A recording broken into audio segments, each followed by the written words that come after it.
ఇప్పిస్తాం, ల్యాప్టాప్లు ఇస్తాము, హాస్టల్ ఫీజులు కట్టేందుకు కూడా ఈ 5 లక్షల రూపాయల ఏదైతే భరోసా కార్డు ఉందో అది పనికొస్తుంది. ఇక మన ఏమెత్తుకోమను షోరూంలకి స్కూటీలు, ప్రతి గ్రాడ్యుయేట్ అమ్మాయి గ్రాడ్యుయేషన్ చేస్తే స్కూటీలు ఇస్తాం. ఇక్కడ కాంగ్రెస్ జిల్లా కాంగ్రెస్ అధ్యక్షుడికి స్కూటీల షోరూమ్ ఉందంట. మా శ్రవంతమ్మ చెప్తున్నారు, నేను చెప్తలేను, శ్రవంతి గారు చెప్తున్నారు. ఫస్ట్ ఇడికెళ్ళే మొదలు పెట్టుడు స్కూటీలు ఎక్కపోడు. పాత బకాయిలు 10,000 కోట్లు, కొత్త బకాయిలు 2,000 కోట్లు. ఆ తర్వాత వందలాది సంఖ్యలో కాలేజీలు హైకోర్టుకు పోయినాయి. గవర్నమెంట్ ఏమన్నది, జూలై 31 లోపల 2nd, 3rd, 4th year students అందరికి కూడా వాళ్ళ బకాయిలు క్లియర్ చేస్తామన్నది. 15 ఆగస్టు లోపల ఫస్ట్ ఇయర్ స్టూడెంట్స్ బకాయిలు అన్ని కూడా క్లియర్ చేస్తామన్నది. హైకోర్టు కాలేజ్ యాజమాన్యాలకి పిల్లలని ఫీజు అడగకండి, స్టేట్ గవర్నమెంట్ కమిట్ చేసింది కోర్టుకి, అప్పటిదాకా వెయిట్ చేయండి అని హైకోర్టు చెప్పడం జరిగింది. ఇవాళ ఈయన నెలకి 200 కోట్లు కడతా అంటాడు ముఖ్యమంత్రి. నీకున్న 12,000 కోట్ల బకాయిలకి ఇంట్రెస్ట్ కూడా సరిపోవు. 200 కోట్లు కడితేనట స్టూడెంట్ కి 30 రూపాయల 300 రూపాయల 300 రూపాయలు వస్తాయట. ముక్కులో పెట్టుకుంటారా నా పొట్టోడ? అంటే 200 కోట్లు ఇస్తే ఈయన ఇంట్రెస్ట్ కే సరిపోదు. పొట్టోడు ఎప్పటిదాకా ఉందాం అనుకుంటున్నాడు ముఖ్యమంత్రి. ఇవాళ ఎలక్షన్ పెడితే ఇదే విద్యార్థులందరూ నిన్ను బొందలేసి తొక్కుతారు, నీ పార్టీని. నిన్ను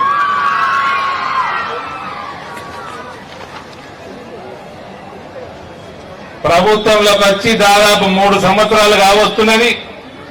ఈ రేవంత్ మెస్సీని పిలిచి ఫుట్బాల్ ఆడినట్టు ఆడుతున్నాడు. ఈ విద్యార్థులతోటి వాళ్ళ జీవితాలతోటి ఫుట్బాల్ ఆడుతున్నాడు.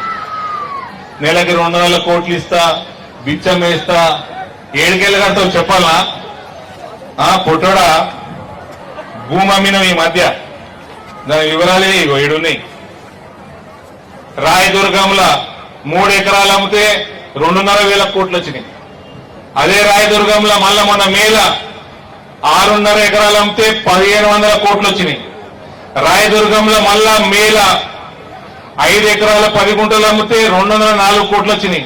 1,040 కోట్లు వచ్చినాయి. ఎకరం 204 కోట్లకి. మళ్ళా ఉస్మాన్ సాగర్ లా ఈ మధ్య 48 ఎకరాలు అమ్మితే 3,500 కోట్ల దాకా వచ్చినాయి. ఇయే 8,500 కోట్లు. పొట్టోడా ఈ 8,500 కోట్లు కట్టు, తక్షణమే కట్టు, ఇమీడియట్ గా కట్టు.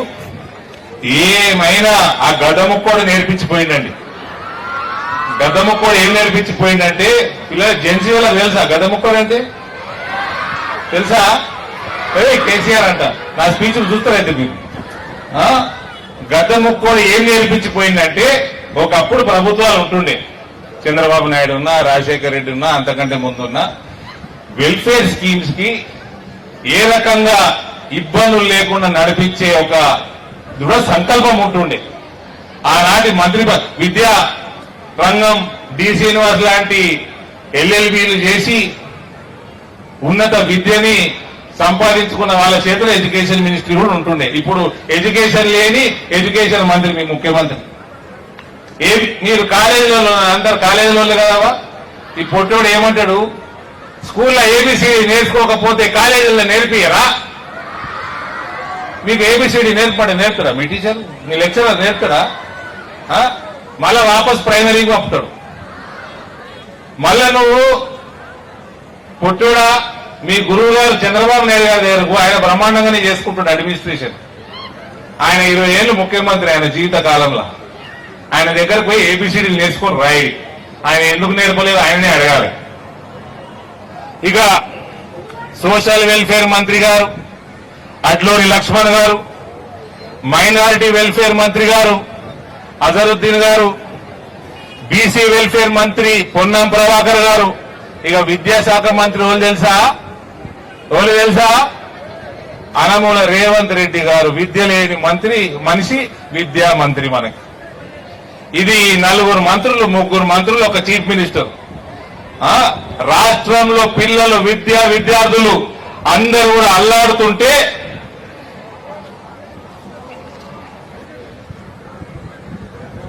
ఫుట్బాల్ ఆడుతా ఉన్నాడు. మనవడికి పూరీలు చేసి పెడతా ఉన్నాడు. మళ్ళా దానికి కోట్ల రూపాయలు పెట్టి ప్రమోషన్ చేసుకుంటా ఉన్నాడు. హౌలే నీ మనవడికి పూరీలు ఎవరైనా చేస్తారా? ఓ 15-20 వేలు ఇచ్చి మంట మనిషిని పెట్టుకుని చేయమను, నువ్వు వచ్చి పరిపాలన చేయరా బేవకూఫ్. ఆ పూరి చేస్తారు కదా, దాన్ని ఏమంటారమ్మా? ఇట్లా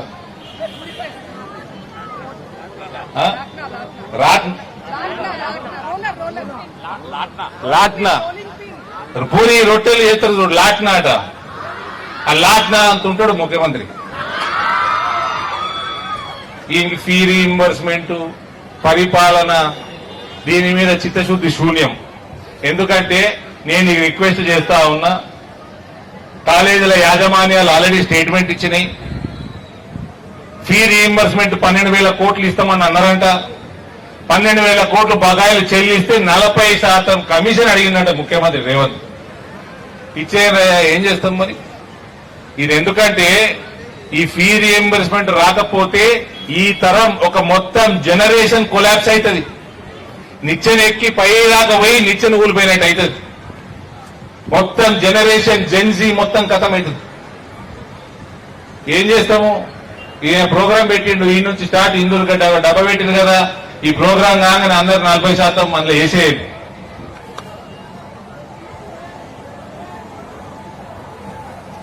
ఈయన ఇచ్చేది కూడా